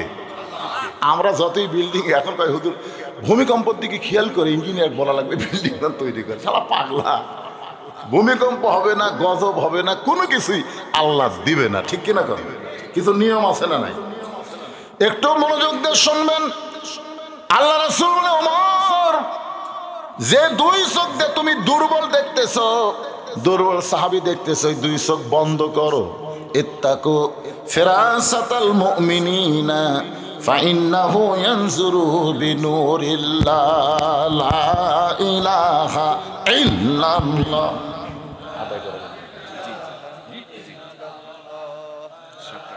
ঠিক আছে, আদায় গামছা অন টাইম ব্যাগ আছে। ঠিক আছে, মাশাআল্লাহ ভাইজান। আমার এই যে মারাত্মক কথাই কিন্তু আমি আপনাদের রাখছি যে আল্লাহ রাসূল বলে শুধু দুই চোখ দিয়ে দেখলে হবে না। একটা হাদিস কইলাম, আপনারা বোঝেননি। ইত্তাকু ফিরাসাতাল মুমিনিনা ফাইন্নাহু ইয়ানজুরু বিনুরিল্লাহ। আপনি দুই চোখ বন্ধ করেন, একটা নূরের চোখ আল্লাহ খুলে দিবে। এই চোখ দিয়ে রাসূল বলতেছে, ওমর ওই দুর্বল সাহাবীর দিকে তাকাও। আর এই সময় আপনাদেরকে আমি বলবো, যে মাহফিল করেছে, মাহফিল কমিটি বলতেছে হুজুর ব্যাগ আছে কিছু, আল্লাহর হস্তে কোরআনকে ভালোবেসে সবাই যদি 10, 20, 50, 100 টাকা করে দেয়, তাহলে এরকম মাহফিল করতে আমাদের কোনো আপত্তি। এই জন্য আপনারা সবাই ব্যাগ গেলে দিবেন, 2-4 টাকা করে দিবেন। চোখ বন্ধ করে অন্তরের চোখে দিয়ে খেয়াল করবেন। হতে পারে আজকের এই দান আপনার জীবনের শেষ দান হতে পারে। জোরে করার কথা ঠিক কিনা? তবে একটা ব্যাগলে যাও, মসজিদের দান বাক্স যখন আপনাদের সামনে আসে না? আপনার এলাকায় মসজিদে কি দান বাক্স আছে? কথা কয় না রে বারে, আছে না নাই? আচ্ছা, দান বাক্স যখন আপনাদের সামনে আসে, তখন মিন শাররিল ওয়াসওয়াসিল খান্নাস, ভিতরে একটা শয়তান বলে কি 500 টাকার লোট আছে, 200 টাকার লোট আছে, 50 টাকার লোট আছে, 10 টাকার লোট নাই, 500 আছে, 200 আছে, 150 আছে, কিন্তু 10 টাকা নেই। তখন শয়তান কি বলে, মার ঠেলা। এমন জোরে ঠেলা মারে 3 জন পার হয়ে যায়। ওরা 3 জন খুশি হয়ে গেছে, যাকে তোর হাতত আল্লাহ বল দিছে রে। আপনারা জানেন ওই সময় ওর কান্দের ফেরেশতা আল্লাহ কি কয়? কান্দের ফেরেশতাকে আল্লাহ, এর কান্দর থেকে আমরা লেখবো কি? পকেট ভরার টাকা থুয়ে খালি 10 টাকা নাই বলে ঠেলা মারল। আপনার কি ভাবতেছেন ওই 10 টাকা ছিঁড়া 5 টাকা এটাই ব্যাগের মধ্যে দিবেন? আল্লাহ বলেছে লান তানালুল বিররা হাত্তা তুনফিকু মিম্মা তুহিব্বুন। তুমি যেইটার মহব্বত বেশি করো এইটাই আল্লাহ দাও, কারণ আল্লাহর কোনো টাকার দরকার নাই। সব টাকা তোমার নামে জান্নাতের ব্যাংকে অ্যাকাউন্ট খোলা হবে। জোরে কর কথা ঠিক কিনা? এজন্য পকেট থেকে একটু চকচকা ছেঁড়া ফাটা বাদ দিয়ে চকচকা ভালো লোটটা বার করে হাতত দেন তো দেখি, শয়তান যেন ধোকা দেবার না পায়। হাতত দেন, সবাই হাতত দেন। আল্লাহ রাসূল, এই ছেলেরা আর 10টা ব্যাগ না ভিতরে ঢোকো। আমার মায়েদের জন্য মাত্র 4টা আমল করা লাগবে। মায়ের হয়তো বলবে হুজুর একটা ওয়াজ আমাদের জন্য করলো না, মাত্র 4টা আমল করা লাগবে মা। 1 নম্বর হলো নামাজ, 2 নম্বর রমজান মাসে রোজা, 3 নম্বর সতীত্বের হেফাজত পর্দা করা, 4 নম্বর স্বামীর কথা মতো চলা। এই 4টি আমল যদি আপনারা করতে পারেন, আল্লাহ 8টা জান্নাতের দরজা খুলে দিবে। যে কোনো দরজা দিয়ে মা ফাতেমার সঙ্গে আল্লাহ তাদেরকে জান্নাত দিয়ে দিবে। আমার মায়েদের জন্য বলতেছি, মা 24 ঘন্টার মধ্যে 5 বার নামাজ আদায় করলে নামাজের হক আদায় হবে। 12 মাসের মধ্যে 1 মাস রোজা রাখলে রোজার হক আদায় হবে।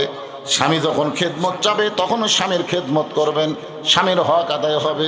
কিন্তু সতীত্বের হেফাজত পর্দা করা এটা মাঝে মাঝে করলে হবে না, এটা সব সময় করা লাগবে।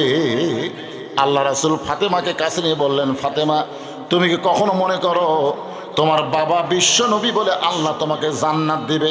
এটা কি তোমার কখনো মনে হয়?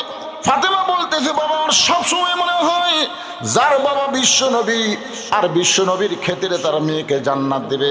রাসূল বলে, ফাতেমা এই চিন্তা যদি তুমি করে থাকো তাহলে মারাত্মক ভুল করেছ। বিশ্ব নবীর মেয়ে হওয়ার কারণে আল্লাহ তোমাকে জান্নাত দিবে না। জান্নাতে যদি যাবার চাও জান্নাতের আমল করে তোমাকে জান্নাতে যেতে হবে। ফাতেমা বললেন, বাবা মেয়েদের জন্য জান্নাতের আমল কি? আল্লাহ নবী বললেন, পর্দা। ফাতেমা, পর্দা। পর্দা হলো মেয়েদের জান্নাতে যাওয়ার 1 নম্বর গুরুত্বপূর্ণ আমল। কারণ পর্দা যদি না থাকে ওই মেয়েদের নামাজ কবুল হবে না, রোজা কবুল হবে না। আপনারা বলেন তো, মেয়েদের পর্দা না থাকলে নামাজ রোজা কবুল হবে? এই জন্য 1 নম্বর মেয়েদেরকে আমি বলতেছি, মা সবসময় পর্দার মধ্যে থাকবেন। আল্লাহ কোরআনে বললেন, অকরনা ফি বুয়ুতিকুন্না ওয়ালা তাবাররুজনা তাবাররুজাল জাহিলিয়াতিল উলা। আমার ভাই বলল, ব্যাগ আছে, এরা না রুমাল নিয়ে ঢুকছে। দেন, সবাই দেন, 10, 20, 50, 100 যে পারেন দেন। এখানে এমন কোনো আল্লাহর বান্দা নাই, এখানে আল্লাহর এমন কোনো বান্দা নেই যে হুজুর আমরা ব্যাগের মধ্যে 5-10 টাকার পাটি না আমরা 500-1000 দেবো। যদি এইরকম কোনো দানবীর থাকেন তাহলে টেজে দিবার পারেন। 500-1000 টাকা দেওয়ার একটা মানুষও নাই। ব্যাগের মধ্যে আপনি 500 টাকা দিবেন না, এরকম বহু ব্যাগ আমরা খুঁজে দেখছি। ব্যাগের মধ্যে খুব বেশি থাকলে 100 টাকা থাকে, তাও 100 দিয়ে 50 আবার ফেরত দেয়। হ্যাঁ, 500 নাই। আচ্ছা ঠিক আছে, মেয়ে মারা গেছে, মেয়ের জন্য দোয়া চাই। আমার এক ভাই 100 টাকা দান করছে, আল্লাহ কবুল করেন। এরকম 100, 200, 500 যদি থাকে, ব্যাগের মতো দেননি, হাতে যদি দেন দোয়া করে দেওয়া হোক, অসুবিধা কি? ভাইজান এরকম কেউ আছেন টেজের ওপর যারা আছে? আপনাদের এই বিজ্ঞাপনের অতিথিগুলো একটাও আসেনি, একটাও আসেনি। মাশাআল্লাহ, আমার এলাকারই সন্তান, পাশের গ্রামের আমার ভাই জয়পুরহাটে থাকে, উনি 500 টাকা দান করছে, আল্লাহ কবুল করে। দরকার আমিন। 500 টাকার একটা নোট করছে দান, আল্লাহ তার দানকে কবুল করেন, নেক নিয়তের কাছে পূরণ করেন। সকলে বলে আল্লাহুম্মা আমিন। হ্যাঁ, আদায় শেষ, আবার আলোচনা শুরু। লা ইলাহা ইল্লাল্লাহ, লা ইলাহা ইল্লাল্লাহ, লা ইলাহা। আর একজন আল্লাহর বান্দা, কে দিল রে? আমার ছোট ভাই 500 টাকা দান করছে, আল্লাহ তার দান কবুল করেন। আল্লাহ নেক নিয়ত নিয়ে গেছে পরে আল্লাহুম্মা আমিন। শুধু বাংলাদেশ নয়, গোটা বিশ্বে মুর্শিদ আলম মুর্তজাকে আল্লাহ তাআলা কোরআনের পাখি হিসাবে কবুল করেন। জোরে কর আল্লাহুম্মা আমিন। গত রাত্রি কুমিল্লা মাহফিল করছে, কুমিল্লা মাহফিল করেছে, আজকে আবার আপনাদের সামনে আইছে। আপনারা এলাকার মানুষ তো, আমার এলাকার তো আমাকে চিনি না, বুঝলেন? এই আমাকে বজরু কি কবি না কবি, জয়পুরহাটের মানুষ তো পাগলা। আজকে আমার ভাই আমার পরে আপনাদের সামনে আলোচনা করবে নামাজের পর। আপনারা শুনবেন না ভাইজান? আপনারা কি বক্তার আকর্ষণে আছেন না আল্লাহর কোরআনের আকর্ষণে? কারা কারা কোরআনের আকর্ষণে হয়েছেন আল্লাহকে হাত দেখান তো। যারা শুধুমাত্র কোরআনের আকর্ষণ, লিল্লাহি তাকবীর, হাত নামান। বক্তা পরিবর্তন হতে পারে কিন্তু কোরআনের কোনো পরিবর্তন নাই। দরকার কথা ঠিক কিনা? এক বক্তা যাবে, এক বক্তা আসবে। আল্লামা সাইদি কোরআনের পাখি ছিলেন, তিনি কে আছেন? যেরকম তিনি আছেন, তো তাই চলে গেছে থেকে আমরা কি তাফসির শোনা বন্ধ করবো নাকি? বদরুশি চলে যাবে, এই চেয়ারে আবার মোর্শেদ আলম মুর্তজা বসবে, ও আর চলতেই থাকবে যতক্ষণ আপনারা শোনেন। আমাকে এইভাবে সময় দিয়েছিল রাত 12টার পর, কিন্তু পরে আপনারা বেজার হচ্ছেন, না হুজুর রাত 12টার পর আসলে হবে না, মাগরিব থেকে আবার সময় হয়েছে, আমার আর একটা মাঝখানে মাহফিল আছে, এই জন্য আমি সময় কম দিই না। এখনকার বক্তারা তো টেজে এসে 1 ঘন্টা ওয়াজ করতেছিল, কিন্তু আপনারা দেখেন তো সময় কি কম হয়েছে। যখন উঠছি তখন থেকে পর্যন্ত 1.5 ঘন্টা পার হয়ে গেছে, এখনো তো আমার ওয়াজ শেষই হয়নি। এই জন্য 10টায় উঠে বক্তা যদি 12টায় নামে, তখন জনগণ কয় হুজুর 12টা পর্যন্ত ওয়াজ করলো রে, 12টা পর্যন্ত করলো, কিন্তু উঠলো কয়টায়? আর 6:45 উঠে যদি 7:30 শেষ করে, তো উঠলো আর নামলো, উঠলো না। আরে পাগলা, হিসাব করে দেখ, এখনো 2 ঘন্টা হলো। সরে কোন কথা ঠিক কিনা? হ্যাঁ, এই জন্য আল্লাহ রাসূল ওমর যে 2 চোখ তোমার দুর্বল সাহাবী দেখতেছে, এই 2 চোখ বন্ধ করে দাও। উমর ফারুক নবীর কথা মতো যখন চোখ বন্ধ করেছে, এমন সময় আল্লাহ রাসূল বললেন, ইয়ানজুরু বি নূরিল্লাহ, নূরের চক্ষু দিয়া তাকায় দেখো। ওমর ফারুক নূরের চক্ষু দিয়া দুর্বল সাহাবীর দিকে তাকাইছে। গোটা দেহ হযরত ওমরের থরথর করে কাঁপতেছে। এক সময় হযরত ওমর মসজিদ নববীর মধ্যে পড়ে গেল। সাহাবারা দৌড়ে দৌড়ে এসে ওমর ফারুককে উঠাবার চায়। রাসূল বললেন, ওমরকে তোমাদের তোলার দরকার নাই, এক সময় ওমর নিজে উঠবে। আর চোখ বন্ধ করে কি দেখে কাঁপতে কাঁপতে পড়ে গেল। আমরা সবাই ওমরের মুখে শুনতে চাই। কিছুক্ষণ পরে হযরত ওমর যখন স্বাভাবিক হয়ে গেলেন, আল্লাহ রাসূল ওমরের মাথায় হাত দিয়ে বলে, ওমর চোখ বন্ধ পড়ার পরে তুমি কি দেখলা? যেটা দেখার পরে তুমি কাঁপতে কাঁপতে এমন করে পড়ে গেলে।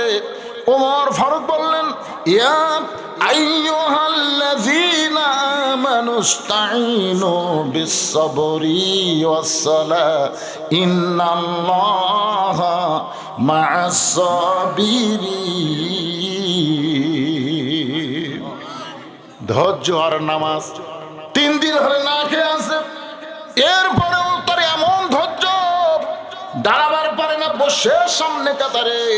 এরপরে রাসূল যখন বলে নামাজ শেষ করে ওসমানের কাছে যাও, তার ঈমানটা এত প্রখর এত বিশাল হয়ে গেছে যে বলতেছে দরকার হলে না খাইয়া খাইয়া মরে যাব, কিন্তু আল্লাহ ছাড়া দুনিয়ার কোন ওসমানের দরজা আমি যাব না।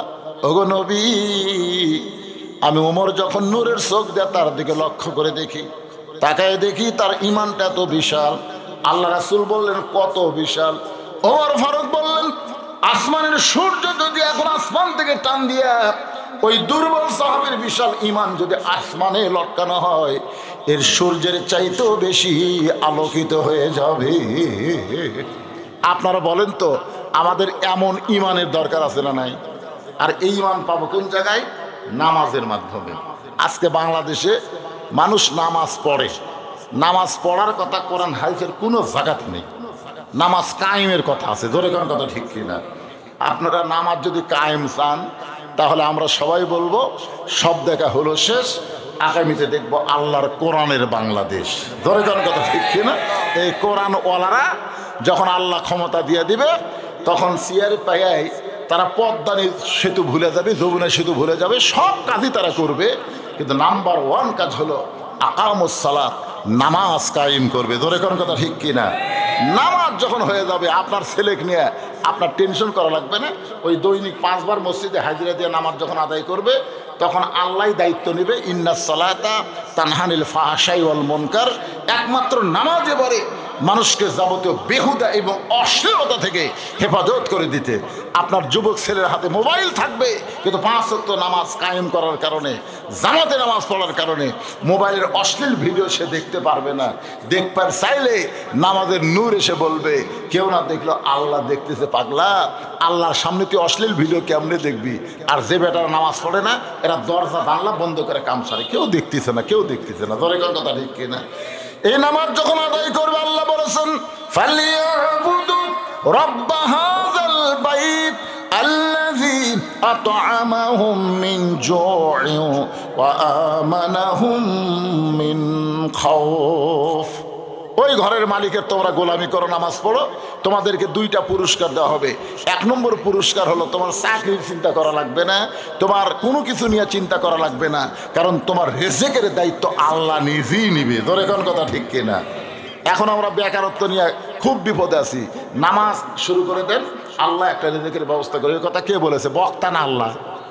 এরপরে বলতেছে আমানাহুম মিন খাউফ, ওই ভারতের ভয় তোমার অন্তরে থাকবে না। তুমি কখনো বলবো না ভারত আমার সাথে আছে, আমেরিকা আমার সাথে আছে। এটা কোনো ইমানদারের কথা না। ইমানদারের কথা হলো আল্লাহ আমার সাথে আছে। ধরে কোন কথা ঠিক কিনা? আজকে 3 দিকে ভারত, 2-1 লব উল্টা 4টা লেগে, হুজুর ওয়াজ তো ভালোই মারতেছে। আল্লাহর কোরআন দিয়ে যখন বাংলাদেশ চলবে, তখন ভারত সব কিছু বন্ধ করে দিবি। ভারতের অস্ত্র দিয়ে বাংলাদেশকে সাইজ করবে। আরে পাগলা, নমরুদেরও আগুনের চুলা ছিল, আমাদের জাতির পিতার পশম পোড়াবার পারেনি। ধরে কোন কথা ঠিক কথা বল, পশম পোড়াবার পারে। নমরুদ তো বিশাল আগুনের চুলা বানাচ্ছিল। আল্লাহ বলে, ইব্রাহিম তোমাকে পুরানোর জন্য যে চুলা বানাচ্ছে একটা বার তাকাও। ইব্রাহিম বলতে তোমার ঠেকা পড়েনি, কেন আল্লাহর দিকে তাকে আছি। আগুন জ্বলাবার পারে, কিন্তু পোড়ানোর ক্ষমতা নমরুদের হাতে নেই, পোড়ানোর ক্ষমতা আমার আল্লাহর হাতে। হাসবি আল্লাহ নিমাল ওয়াকিল ওয়া নিমাল মাওলা ওয়া নিমান নাসির। ভারত আমাদের কিছুই করতে পারবে না। আল্লাহ যদি আমাদের সঙ্গে থাকে, একটা পশুরের ক্ষতি করতে পারবে না। ধরে কোন কথা কন না কেন? আইজা বোম মারবো, বোম মার, বাংলার মাটিত পড়বি, কোরআনের সাথে জিকির করবি। ইসাব্বিহুল্লাহু মা ফিস সামাওয়াতি ওয়াল আরদ, আসমান জমিনে যা কিছু তসবিহ তবে কার? ওই বোম পড়বি, ফাটবি না। বাংলার মাটির পরশে কিছুক্ষণ পরে ওটা মিষ্টি তরমুজ হবে। আমাদের বাচ্চা কাচ্চা বাড়ি হয়ে কবি কে রে এত বড় একটা তরমুজ পড়ে আসা, ওরা বাড়ির থেকে দাও কুড়া নিয়ে আসা, ওই তরমুজ ফাটে তখন খাবি। ভারত দূর থেকে দূরবীন যন্ত্র দিয়ে দেখবি কে রে বোমার খবর কি, তাকে দেখে কাটিয়ে খাচ্ছে। আল্লাহ পারে না, পারে না? যদি সাগরকে আল্লাহ মুসা নবীর জন্য রাস্তা বানাও দেওয়ার পারে, আমাদের সে আল্লাহ আছে ভাই, সে আল্লাহর নামাজ আদায় করব। এই নামাজ সম্পর্কে শুরু থেকে শেষ পর্যন্ত আমি আপনাদের আলোচনা করলাম। আল্লাহ বক্তা শ্রোতা সবাইকে আমল করার তৌফিক দান করুক। এখন এশার আজান হবে, আজান দেওয়ার কিছুক্ষণ পরে এখানে বিশাল জামাত এশার নামাজ হবে।